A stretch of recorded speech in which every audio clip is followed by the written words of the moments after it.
Hello, my name is Julia James, and I'm a career clarity coach. What that means is that I help you find the career that truly energizes and inspires you. And I'm really excited today to share with you how to access positive signs, especially when you're in the midst of a crisis, career crisis, or such as these crises that we go through, like the pandemic that we're all in right now. And so in these times of crisis, it's really important to find a way to access positive signs so that you can keep on moving forward and creating what you really want. And so sometimes these positive signs, especially when we're in the midst of a crisis, might seem really out of reach. So the first step towards receiving and accessing these positive signs is really to actually ask for them. You know, you may feel really depressed or really hopeless or really just frustrated and at your wit's end,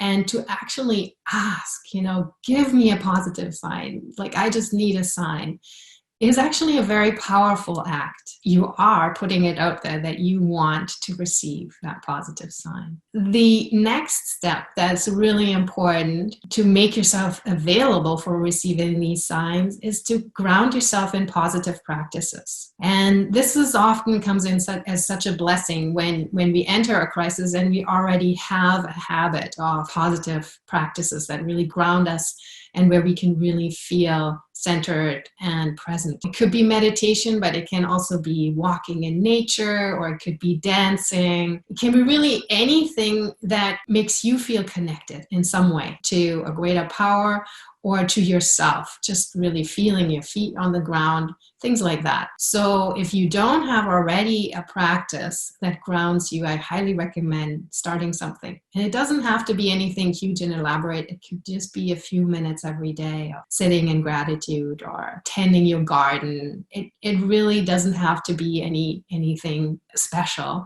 and it doesn't have to take up a lot of time. But when you can ground yourself in these positive practices, you make yourself available for the positive signs. As you walk through your day, as you go outside, and again, sometimes it's really important to leave your four walls behind and actually just be outside in nature or walk around in your neighborhood. Maybe you will just naturally see positive signs that you weren't available for before or you weren't aware of before. I would really invite you also to send out some positive signs, because the more we put out positive signs, and this could be just a gesture of reaching out to someone and listening to them, telling them how much they mean to you, then you are actually putting out a positive sign. The more you do that, the more you will also receive positive signs. So positive signs are so important to help you continue on your journey to creating and finding the career that's truly right for you. And so I really highly recommend these steps so that you can access them.